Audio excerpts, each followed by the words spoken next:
No final da primeira parte, agora vamos falar sobre direito da informática e também novas tecnologias. Ao meu lado tenho também José Luís Monteiro, a quem agradeço desde já a sua presença no Fórum Regiões, começando por uma pergunta de definição quase, para percebermos sobre aquilo que vamos falar. Afinal, o que é que quer dizer, sobre o que é que se debruça este direito da informática e também das novas tecnologias? Demais, bom dia e obrigado pelo convite. Pois isto é uma área vastíssima. A história do direito à informática é uma área enorme que abrange vários tipos de subdivisões do direito e que podemos estar aqui a interligar várias questões e que estão verdadeiramente interligadas. Primeiro ponto, e é importante realçar, até porque tem vindo a ser realçado, é que a internet desde 2008 tem sido considerado um serviço público essencial. É engraçado percebermos como tínhamos vários serviços públicos e agora temos a internet, aquilo que entra, muitos imaginavam que não entrar diretamente na sua casa, hoje em dia é considerado, todos deviam ter acesso, há uma política de governo para que todos tenham acesso a um serviço que é a internet, e que é um serviço importante, na medida em que quase todos nós, hoje em dia, temos que aceder à internet para entregar os nossos impostos, ou preferencialmente... Isso tem sido fomentado exatamente pela entrega de alguns dos impostos e IRS. Estou-me a lembrar agora também da campanha dos censos que ainda está por aí, que pode ser entregue pela internet. E tudo isso tem que ser regulado, ou tende a ser regulado, e tem que ser regulado, não é? Há uma primeira lei, dar aqui um enquadramento só, há uma primeira lei do cibercrime que é de 91 e agora há uma lei importante que regula esta matéria, a matéria penal, que é agora de 2009, que transpõe um regulamento. Porquê? Porque estas matérias são transversais a todas as áreas de direito e hoje em dia nós, para juntar uma peça, imagine, vou dar um exemplo nós queremos num tribunal juntar uma declaração de uma sociedade, a constituição dessa sociedade, já podemos só dar o número do portal, a referência do portal, ou seja, a senha de acesso, ou seja, é fundamental hoje em dia a internet em todas as áreas e essa importância também tem que ser regulamentada pelo direito. E isso sim é o direito da informática. É regulamentar o que se passa numa área tão vasta e muitas vezes com os palavrões tão diferentes àqueles que nós estamos habituados, que é a internet. E também numa área, se me permite, relativamente recente, não é? À escala da história, porque, no fundo, este ramo do direito é um ramo recente também ele, não é? Exatamente. Não existiria antes de existirem também os problemas que vêm associados à internet e às novas tecnologias. Exatamente, por isso surge em 91 a primeira lei que regula em matéria penal, que é sempre aquela primeira onde começam as piratarias, onde começam a causar maior transtorno, mas isto é uma área que vem sendo falada e vem sendo evoluída. Agora, é uma área que hoje em dia todos nós falamos, todos nós, esta é uma frase muito ouvida em seminários, quem não está na rede não existe, não é? Parece que quem não está hoje na rede não existe. Isso é fundamental e tem que ser regulamentado, tem que ser regulado, tem que ser... Todos nós temos que saber que acesso... Aliás, está-se a discutir agora, até ao final do verão, é uma notícia agora do The Guardian, que é perceber se os nossos dados que estão na internet podem desaparecer completamente. Ou seja, a União Europeia quer regulamentar esta matéria, ou seja, quer dizer que a partir do momento em que nós demos os nossos acessos, o nosso historial, não é? Porque como se chama neste mundo, a nossa história que fica no nosso passado, se nós podemos apagar liminarmente esse passado. E tem-se entendido que devíamos fazê-lo, devíamos ter esse direito a fazê-lo. A nossa privacidade está acima do direito à internet. Hoje em dia no Facebook pode limpar aquilo que está para trás, mas fica sempre em servidor, ou fica sempre guardado em servidor, em histórico, algo daquilo que foi escrevendo. Mas é importante também salvaguardarmos a nossa privacidade nesta matéria tão vasta, que muitas vezes parece que não temos direito, parece que tudo é desregulado, mas não é. Tem que ser tudo regulamentado, tem que tudo obedecer a determinados conceitos, a determinadas matérias, determinadas leis, regulamentos, para que nós possamos aceder e ter o conhecimento tão vasto, porque parece fácil, parece que é abrir uma página no computador e entrar por um mundo que está desregulado. Não, isso também não há. Há políticas de privacidade, há políticas de direitos de autor, que é importante. Exatamente. Essa é a matéria fundamental. As pessoas é que muitas vezes desconhecem de facto este ramo do direito e desconhecem que isto já está regulado e muitas vezes cometem aqui e ali, são crimes que acabam por ser crimes. Mas antes de chegar até estas violações, até elas de privacidade, direitos de autor, como disse, recuando um bocadinho, pegando nos dados, parece que a determinada altura dar o nosso nome, contacto telefónico ou morada, parece que não vale quase nada. Na internet isto é tão comum, não é? Tão vulgar, que qualquer pessoa dá os seus dados de livre e espontânea vontade. Chegam muitos casos sobre, por exemplo, a violação destes dados no que concerne, por exemplo, a políticas de privacidade. Mais ou menos. Porquê? Porque às vezes isso causa... casos onde há alguma... e onde se causa maior, muitas vezes, transtorno, até porque são mais mediáticos, são as questões, muitas vezes, direito à imagem, direito ao bom nome, e depois também a questão bancária, não é? Todos os bancos, e porque assim tem que ser, têm uma grande política de defesa dos interesses dos próprios clientes e potenciando o chamado e-banking, não é? Também criar normas de proteção. E sim, muitas vezes existe dificuldades entre o cliente, que muitas vezes vê a sua intimidade, os seus dados violados por um hacker, por alguém que tenta entrar na sua própria conta. É importante proteger esses dados. Esses dados estão protegidos através de normas de regulação de bases de dados. As bases de dados são algo que todos nós temos de ter imenso cuidado, não é? Ao atribuirmos os nossos dados, mas muitas vezes nós também o fazíamos antes da internet. Quando esta questão é a globalização total. Temos o bom e o mau da globalização. A globalização, há quem entenda que é um mal maior ou um mal menor, não é? É aquela história de que todos estamos neste mundo, mas para termos este mundo global temos que o aceder, temos que estar nele. Aceitar também o bom e o mau, e tentando fugir do mau o mais possível. Exatamente. Isto nós percebermos quando vamos para o estrangeiro e saber exatamente a rua onde nós estamos, onde nós vamos ficar, saber que ao lado do hotel ou do sítio de casa do nosso amigo existe uma pastelaria, pode ou não violar direitos de privacidade. Aquela pessoa da padaria queria ou não saber que estava lá. Esta é uma questão simpática. Exatamente, é um exemplo que pode ser dado. Porque quer dizer, esta pessoa a pessoa da pastelaria pode dizer, mas eu não quero que a minha imagem, a minha pastelaria esteja... não é? E existe uma controvérsia com o Google em relação a isso, o Google Street, que é aquela história de que houve uma população que definiu e disse, não, nós não queremos que passem aqui, nós queremos continuar a ter a nossa paz e as pessoas que se quiserem que venham cá perceber como é que isto se passa. Agora, isto também fomenta o desenvolvimento das comunidades, não é? Também fomenta a própria sociedade de comunicação, não é? Voltando aqui um bocadinho à questão muito em voga, que é a questão das redes sociais. O que é que são as redes sociais? São partilha de experiências ou de opiniões pessoais sem grande critério editorial, não é?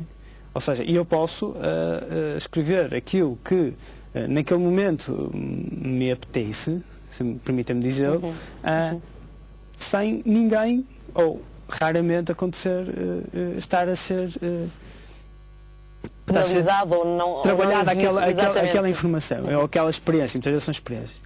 Isto do ponto de vista do indivíduo, e foi assim que começou. O mais vulgar é o Facebook, o Twitter, mas agora as empresas também estão nessas matérias. As empresas também entraram neste mundo global e sobretudo nas redes sociais, e depois causa-se aqui muitas vezes que são notícia de confrontos entre a entidade patronal e o funcionário, não é? Por causa do Facebook, não, ou do Twitter, é uma rede social, por causa de uma rede social. E depois aqui começamos a entrar no choque entre o que é o que eu posso dizer numa plataforma que entendo que é privada e aquilo que eu tenho que obedecer a cânones do direito do trabalho, a princípios do direito do trabalho. Tenho ou não dever de respeito, de urbanidade para com a entidade patronal? Tenho. E quanto a isto não há dúvidas. Seja no Facebook, seja nos jornais, seja a falar no café. E isso aí muitas vezes discute-se e discute-se. Exatamente. O Luís Monteiro está aqui a chamar a atenção para um caso onde eu já vi noutro canal até estrangeiro. Foi, aliás, um tema muito discutido num programa de renome mundial, isto de que estamos aqui a falar. Ou seja, exemplos práticos de pessoas que acabaram por perder o seu emprego por causa de redes sociais. O que é um bocado... deveria ou não assustar um bocadinho as pessoas para se informarem pelo menos um bocadinho mais. Pegando neste ponto que é fundamental, nem sempre há um caso mediático que foi discutido em Espanha, que depois acabou em acordo entre a entidade patronal e a trabalhadora, que foi alguém que comentou o seu próprio chefe via Facebook. Existe um caso mediático também, e podemos falá-lo porque é público, entre a TAP e 2 pilotos. E aí discutiu-se ou não, ainda não houve, que eu conheça, despedimento que seja considerado ilícito dessa forma. Houve uma questão de uma sanção, suposta sanção disciplinar, que depois a TAP veio dizer que não, entre 2 pilotos que comentavam colegas de trabalho. Mas depois que tiveram tiveram acesso a suposta sanção disciplinar foi, engraçado, uma formação sobre como comunicar nas novas tecnologias, que é uma coisa fundamental. De realçar também, nestas matérias, estas matérias dão sempre que falar e depois vão surgindo ideias. Há empresas enormes portuguesas, e pode-se dizer porque é público, a PT, a Portugal Telecom, tem normas de conduta internas para os seus trabalhadores nas redes sociais. Assim não há dúvidas, não é? Não há dúvidas. Dizem claramente que é uma forma de comunicar por excelência. Entendem que é a forma primordial para funcionar entre as várias empresas. Podem utilizar Messenger, podem utilizar Facebook, podem utilizar i5, podem utilizar Twitter, podem utilizar blogs, sempre. Se utilizando nunca nomes que não aqueles que utilizam na própria empresa. Ou seja, da leitura que fiz destas normas, umas normas diferentes daquilo que temos habituais. Normalmente, quando uma pessoa entra numa empresa, tem umas normas de conduta da própria empresa, de relacionamento, mas nunca de redes sociais. Mas por ser uma empresa de comunicação, percebo que isto é fundamental nos tempos que correm e consegue aceder. E então, qual é uma das normas primordiais que me chamou a atenção? Foi eu, José Luís, trabalhador da PT, falo sempre em nome da PT. E não utilizo nomes fictícios para não poder utilizar. E eu desrespeito por estas normas de conduta, repare, estão sujeitas a sanção disciplinar. E está claro, Exatamente. A partir do momento em que se as percebe, regras do jogo estão em cima da mesa para... Hoje em dia, porque é uma forma fundamental de comunicar. Há dia, a Ordem dos Advogados veio também falar sobre... dar a sua opinião sobre os escritórios de advogados estarem no Facebook, se é ou não publicidade, porque os advogados são proibidos de fazer publicidade. Do ponto de vista deontológico. Há necessidade, repare, como estas matérias muitas vezes parecem que não estão regulamentadas, e há necessidade de se regulamentar e se ir percebendo cada vez melhor e aperfeiçoar, porque, como se criou. As leis têm de ser sempre gerais e abstratas. E por isso tenta-se depois, através de regulamentos, tentar especificar ainda melhor o que é isto das novas tecnologias, da informática, da comunicação, para se conseguir perceber melhor o que é isto do cibercrime, do direito à informática, que parece. O direito à informática abrange tudo, de facto, abrange tudo que é novas tecnologias, mas depois também há o direito à comunicação. Por isso é preciso perceber e interligar todas estas matérias e, como reparou, também está interligado com o direito do trabalho. Exatamente, é? Exatamente. Direito... Parece que estamos aqui num círculo onde todas as áreas, aliás, do direito acabam por dar de um lado ou do outro as mãos. Mas, por exemplo, voltando ao Facebook e às redes sociais, como ao Twitter, i5, como disse, voltando às redes sociais, é possível ou não uma empresa, sob aos olhos do direito, isto depois dependerá de cada país, um funcionário ser despedido, demitido das suas funções por causa de um comentário, seja o que for, numa rede social, que seja visto? As empresas devem se defender fazendo esses regulamentos internos, por exemplo? Temos sempre uma questão. Temos sempre que analisar o caso concreto e depende daquilo que foi dito e da forma como foi dito. O que me parece, e esta é uma opinião pessoal, é que a empresa, ao poder aceder ou ter conhecimento não está a violar qualquer direito de privacidade. São coisas diferentes de a empresa chegar ao trabalhador e dizer: dê-me a sua senha, deixe-me ver o que é que o senhor escreveu. São coisas diferentes. Agora, ter conhecimento, quando nós estamos a escrever no Facebook, temos de ter a noção... Que é para toda a gente. Que é para toda a gente. Quando estamos no Twitter, estamos a mandar... estamos a twittar para milhões de pessoas. Quem quiser pode ter acesso àquela informação. Não estamos só a comunicar entre amigos. Porque muitas vezes nós pensamos: eu posso estar aqui. Não, porque ali pode estar alguém que conhece alguém e, de facto, é encarado como um... Agora, isto não é uma questão pacífica. Isto é uma questão que depende. Depende sempre de se perceber de que forma é que a empresa obteve esta informação. Obviamente que nenhuma empresa pode despedir por despedir. Há procedimentos concretos que passam pelo procedimento disciplinar antes de perceber de que ponto é que houve, até que ponto é que pode conduzir ou não ao despedimento, que é o limite. Pode sempre haver outras formas, nomeadamente como... Neste caso, parece que, das informações que vai nos jornais, parece que a TAP adotou que foi: muito bem, vamos formar as pessoas para terem a percepção do que é isto das redes sociais. Agora, os trabalhadores, fora ou dentro da empresa, estão sempre obrigados a direitos de respeito, urbanidade, para com a entidade patronal. E isso sim é fundamental. Como a empresa está obrigada a assegurar princípios de respeito e privacidade com os seus trabalhadores. Há algo mais discutido também, é se muitas empresas que cortam acessos a estas formas, veículos de comunicação. Isso também é possível.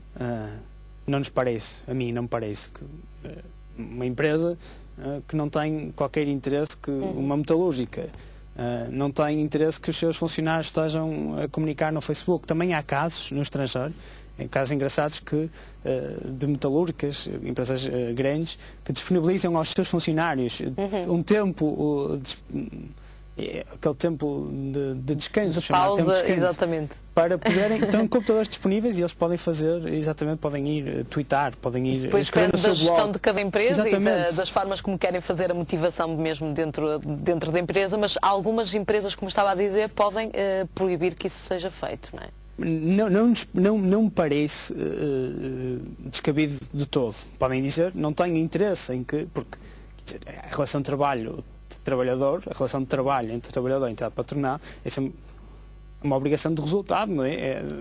De trabalhar. Naturalmente. Não é? De estar horas não a disponibilizar o Facebook, mas a tentar disponibilizar o trabalho, não é?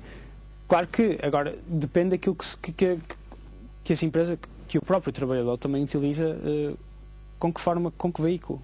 Mas eu estou ali a promover a minha empresa, ou estou a perguntar como é que estavam a correr as minhas férias, como é que foram as minhas férias.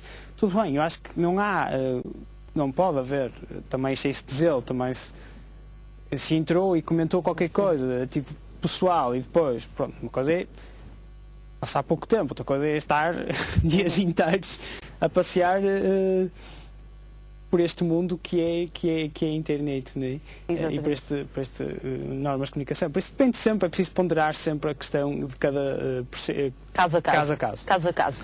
Luís, voltando à questão das violações de privacidade, gostaria de lhe perguntar, então, quando é que, na sua opinião, se acontece esta violação de privacidade e, normalmente, associada, por exemplo, a uma violação de privacidade, se não pode haver também um cibercrime, como estava a falar há pouco? Exatamente. Pode haver violações de privacidade e por vezes acontecem. São sempre questões um bocadinho mais complicadas. Pode acontecer privacidade por hackers, não é? Hackers é um bocadinho aquilo que se passou, a violação de privacidade, um bocadinho o que se passa com o Wikileaks, não é? É que levamos ao extremo. Que deve ser o caso mais mediático. Mais mediático que todos nós falamos, exatamente. Não é? Todos nós conhecemos o que é que se passou com o Wikileaks. O Wikileaks, aquilo é um bocadinho pode-se discutir se é um hacker ou não hacker, ou se é alguém desejoso de protagonismo que conseguiu, através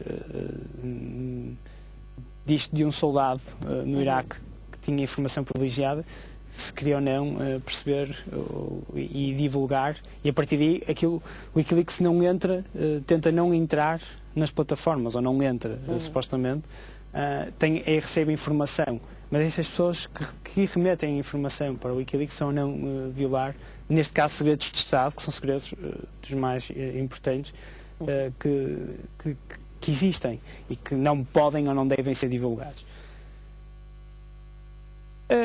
Claro que estas violações estão sempre ao abrigo, estão sempre reguladas por leis de cibercrime. Temos aqui enquadrá-las em cada tipo legal de crime. No entanto, temos que ter sempre em atenção de que qualquer entrada numa plataforma alheia pode ser considerada crime. É como eu entrar no domínio privado de outra pessoa. No fundo, estas questões não são questões novas, são questões que se levantam agora, as plataformas é que são diferentes. Exatamente. Não é? No fundo, a internet é encarada como uma propriedade bastante dividida entre... Exatamente. Há quem considere o sexto continente.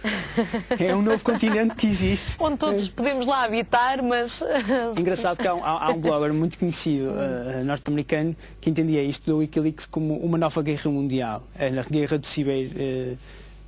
cibercrime e da ciberdivulgação de dados. Isto agora acalmou, as notícias em relação ao Wikileaks têm estado menos... já houve aquele sede de protagonismo poderá ter passado, também acontece muito, não é? Nos últimos dias temos visto casos mediáticos dos mais variados sobre tudo aquilo que parece ser uma coisa banal, como uma conferência de imprensa pode resultar num fenómeno numa escala muito grande. É como aquela coisa da festa de anos. Uma festa de anos parece uma coisa qualquer, mas alguém decide colocar um vídeo no YouTube, pode passar a ser um dos vídeos mais vistos. Isso, há questões até engraçadas relacionadas com isto, que é a publicidade que é feita a determinada marca que aparece nesse vídeo. Pode ou não a imprensa estar a ser beneficiada com esse vídeo de alguém, ou encomendado por alguém que tem uma certa piada e que aparece uma determinada marca por trás. E sobre isso ainda não está, ou seja, nós ainda temos um longo caminho a percorrer naquilo que diz respeito à internet e à legislação dentro deste sexto continente. Adorei a expressão, dentro deste sexto... Não é minha. Mas é uma expressão bastante feliz, no fundo, e retrata bem o que é que pode ser a internet e aquele que é o uso e o sentimento também de pertença quanto a certos sítios que nós vamos tendo dentro da internet.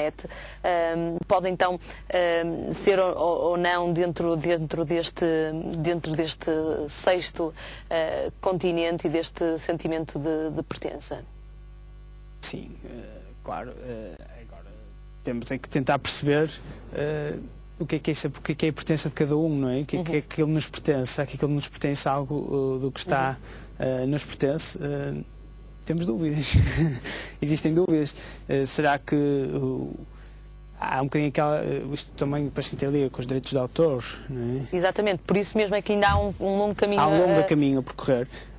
Na legislação até, não é? Até porque cada vez mais se discute em estas matérias que existem muito, que antigamente dificilmente em Portugal se encontrava um seminário sobre estas matérias. Por muito que nós agora existem imensos, tenta-se pesquisar, perceber, discute-se de mais variadas formas estas novas questões dos conteúdos disponibilizados gratuitamente.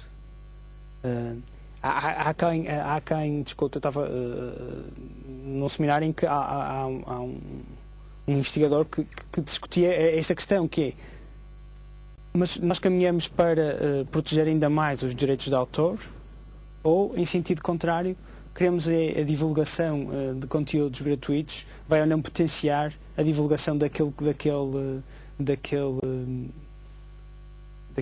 daquele criador. Vai ou não? Não sabemos. Temos que tentar perceber estas... Há uma banda cá do Porto conhecida que disponibilizou os seus conteúdos online, porque dizia que não tinha interesse nenhum, porque as pessoas sabiam que iam fazer downloads ilegais.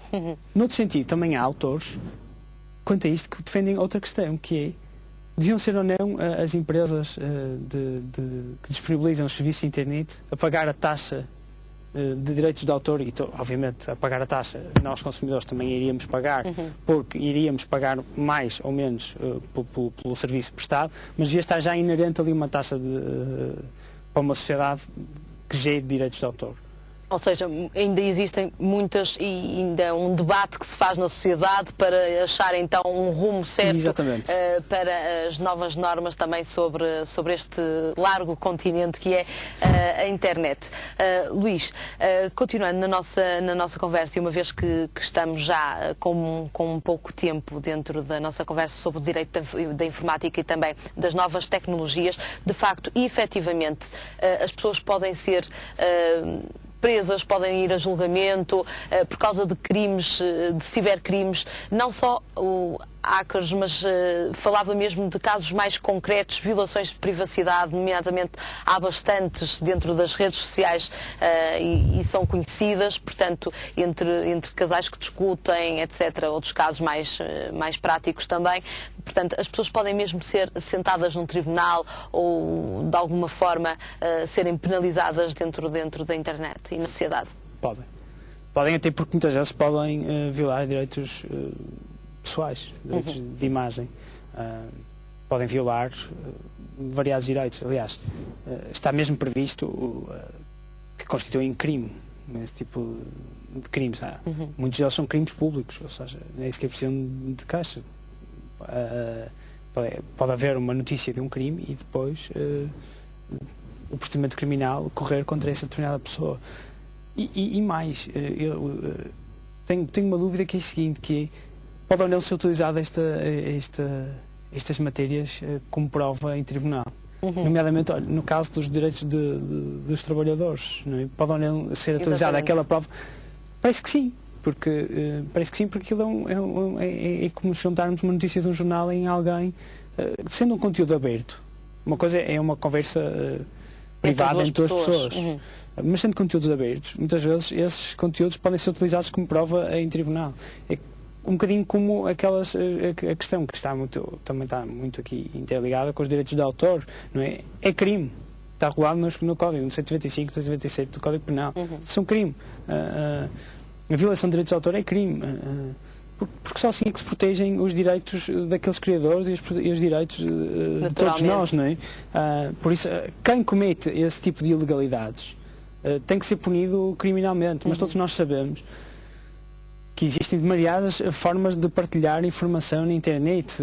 O mais conhecido foi aquele célebre caso do Napster, que depois acabou por ter que fechar e imunizar alguns criadores.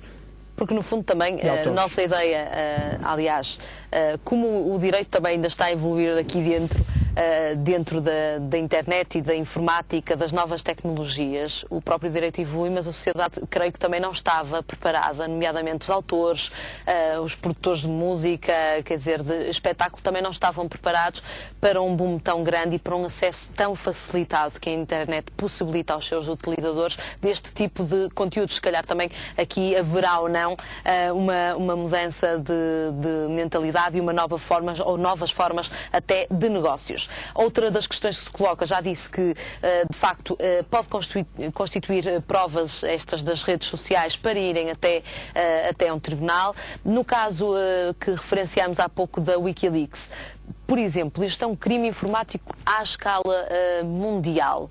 Onde é que será julgado o autor do site da Wikileaks, o Julian Assange? Depende. Temos que ir para as normas de direito internacional. Parece-me, as últimas informações que existiam é que o servidor estava depositado na Suécia, penso eu. Que é o país de origem também. Exatamente. Eu não sei, depois houve ali umas notícias que davam, não se sabe bem onde estava o servidor. Depois também houve notícias que estaria num paraíso fiscal, numa ilha, não sei. Estados que se considerem lesados, ou pessoas que considerem lesadas, podem demandar no seu próprio Estado. Depois, aí sim, íamos perceber as questões de direito internacional, para perceber em que Estado é que depois se remetiam ou não o processo. No entanto, eu não conheço, até hoje, muito se falou do Wikileaks. Os Estados queixaram-se, Estados lesados, nomeadamente como foi o caso dos Estados Unidos. Eu não conheço que tenha corrido ou que haja qualquer sentença ou decisão, mesmo preliminar, em relação ao Wikileaks. Não conheço. Pode existir, eu não os conheço. Por isso também há aqui um pau dois bicos. Como há aquele famoso caso da pessoa que fez, em Portugal, que fez uma queixa a uma determinada empresa e essa empresa não lhe resolveu o problema e ela foi para o seu blog colocar tudo e mais alguma coisa. Há especialistas que consideram que esta colocação no blog fere gravemente os direitos de imagem daquela empresa. E que se calhar o direito que aquela empresa teria em ação judicial a propor contra aquele cliente seria muito maior o valor indemnizatório do que propriamente o valor que ela estava a reclamar. Por isso há que ter, eu acho que é importante que as pessoas percebam que é preciso também aqui haver um equilíbrio de interesses, porque muitas vezes nós pensamos, vou tentar fazer com que, porque isto aqui é uma rede aberta e toda a gente, depois as empresas tendem a ter receio, mas depois também pode vir da empresa o chamado contra-ataque. Exatamente. E tentar perceber...